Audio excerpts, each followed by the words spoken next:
Good morning and welcome to the Source of Truth podcast, and thank you for joining us for this Tuesday edition. And we're glad you're with us and hope this will be an encouragement this morning. We're in Psalm chapter 102. Psalm chapter 102 as we continue to work our way slowly through the book of Psalms. I really hope it's an encouragement, inspiration, as there's a lot of transparency as you get to evaluate and learn about this man named David. And today is no exception to that as we get to see the heart of David in one of his harder times in his life. We'll see in this passage, or as we look through it over the next few days, that he's got a physical illness. We'll learn that his Israel itself is in a really precarious and a struggling time, and so he's kind of speaking on behalf of himself and speaking on behalf of the nation as a king, and he's struggling. And so we're going to see really, especially at first, a bit of the dark scenario, at least the situation that David finds himself. That's really what we're going to look at today.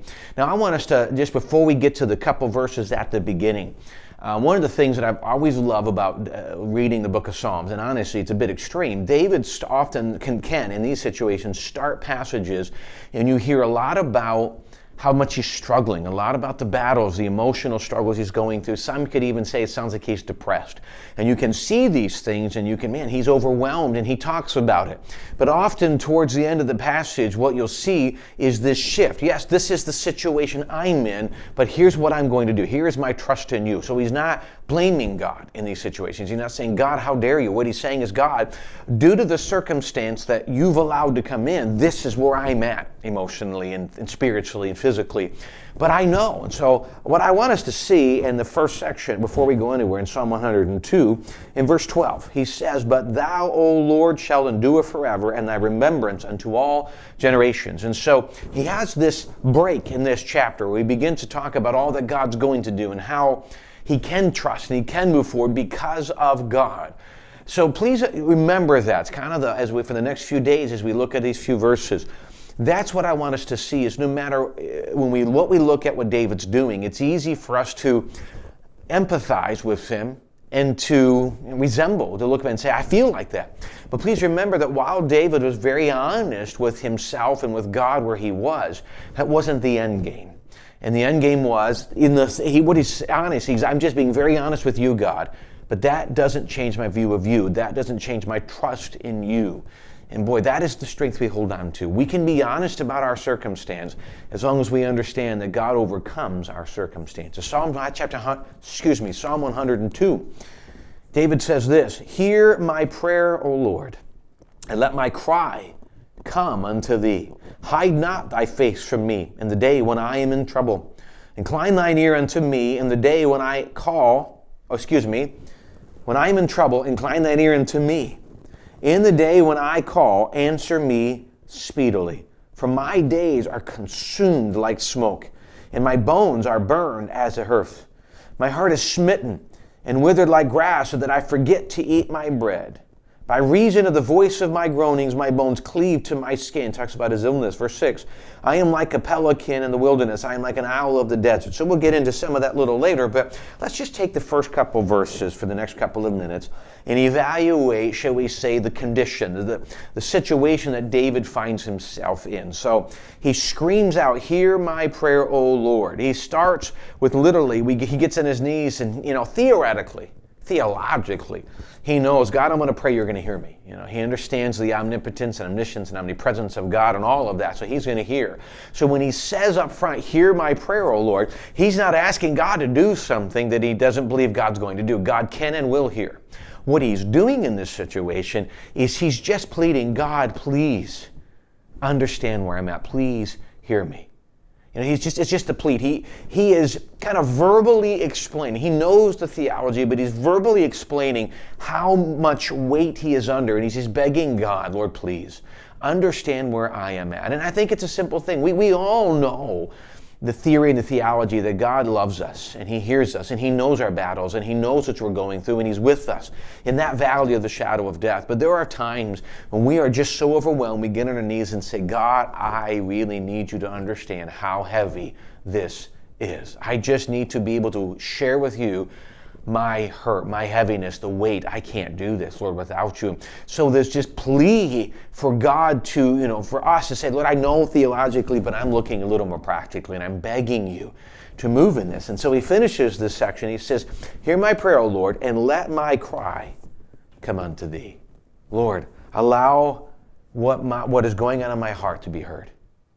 Don't ignore it. And again, he knows that God won't ignore, but he's just sharing his heart. He's sharing his burden. He's sharing the overwhelming nature of what he's going through. And he says, God, of everything that our nation's through, that I'm going through, I am so overwhelmed. And what we can see is just a transparent Christian, if we can use that term. They weren't called Christians in the Old Testament, but that would be what we'd see today. A transparent follower of God who understands the theology, but sits down and says, God, can I just be honest with you today?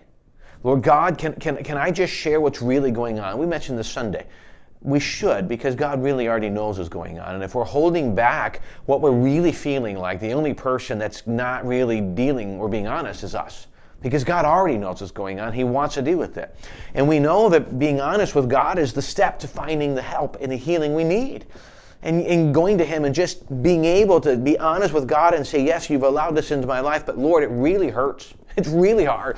It's overwhelming, and I'm really struggling being able to move forward in a situation you've allowed us in. And I think we can honestly say that, God, I'm here, and you love me, so you've allowed me here. And I'm going to do everything I can to keep my trust in you. But can I be honest? I need extra help, because right now, humanly speaking, I can't do this. And I think we all need to acknowledge that. Humanly speaking, we cannot do and be able to fulfill what God's put in front of us. We need that Spirit. So we come before him and say, God, this is where I'm at. You know it.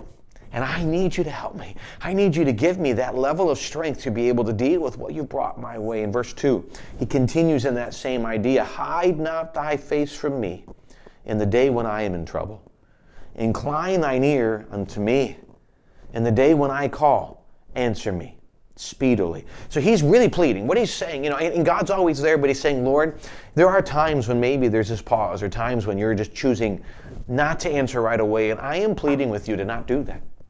He's literally taking time to say, God, this is where I'm at, I'm hurting, and I need you to really respond right now. I need you to intervene. I need you to hear, and I need you to move right now. It's just humanly, that's my personal human need. He goes, don't hide your face from me in the day when I'm troubled.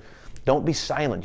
Joseph spent 13 years in that rough time before he became a ruler, and God was silent. He held on to a promise. And so there are times in our lives when God has moved and he says, here's the direction, and then he remains silent, and that is a frustrating time. But it's a great time to learn about the goodness of God. It's a great time to learn and just stay. And David said, I've done that, but now I'm begging you, please, would you speak? I need it right now. And that doesn't mean that God will. God's going to do what is right.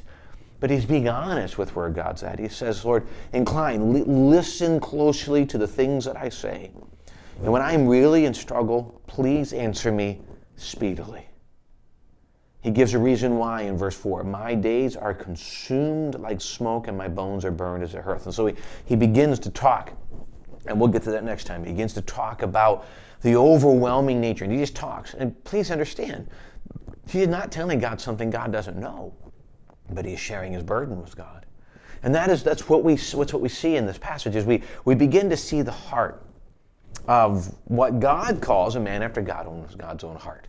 It's easy for us to voice frustration to other people. And by the way, hopefully you have people in your life that love you enough just to listen in spite of what you say. Sometimes it's real, sometimes it's crazy. Sometimes it's your perspective, whatever it is. But it's good to have people there who will listen unconditionally. They're not going to create an opinion of you. But please understand that while it's good to have people to help bear your burdens, that's a biblical thing. It should be part of a good church. You bearing other people's burdens and you allowing people to help bear yours. It is part of what we do in church. It's how it has to be done. Or we lose out on a lot of what God intended for this to be. Having said that, as good as that is, ultimately God is the one as the ultimate burden bearer. And he is the one I must go to, and he's the one I must be honest with and say, Lord, I'm struggling in my home in this situation. I'm struggling as a parent in this situation. I'm struggling at work. I'm struggling in my spiritual life. This area. And Lord, I'm going to be honest with you because I need you to give me an honest answer. And here's the thing.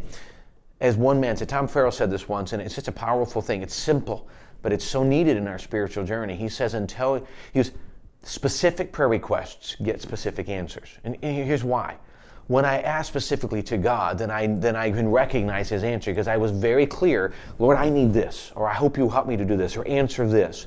And so when God does, when it comes, it's easy to answer because I didn't say, Lord, just do your will. And then I like, well, what's he doing? When I'm very specific with my question, then I get a greater specific answer. And God's going to work in the same way, but it's me. It's my mindset. So the key is this. I need to be specific, and that's what David was doing. I need you to listen in this time. And let me encourage you.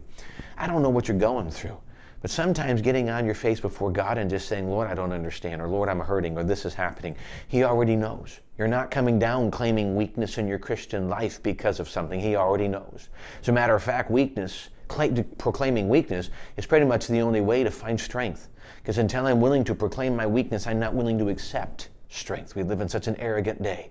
And boy, if we can just finally accept our own weakness and beg God for help, then we can find it. And we don't like the weakness, but our strength is not found in us, it's found in him. And we need to get weak enough to recognize and accept his strength. And it's part of that journey, and it's part where David's at. Please, Lord, hear me. So I encourage you, just go to him and say, God, this is it, and I really need your help. And trust me, as we can grow in that relationship with him, you'd be amazed at how God begin to help give us grace and then some answers in his timing to whatever it is he's doing in our lives. Thanks for joining us on this Tuesday morning. We greatly appreciate the opportunity to be part of your day. We're going to work through Psalm 102 for a couple days and look forward to just being able to evaluate and get deeper into the heart of a man of God and to learn from him and what can we learn for our daily relationship with God. Thank you so much for being part of this and joining us today. We look forward to seeing you next time.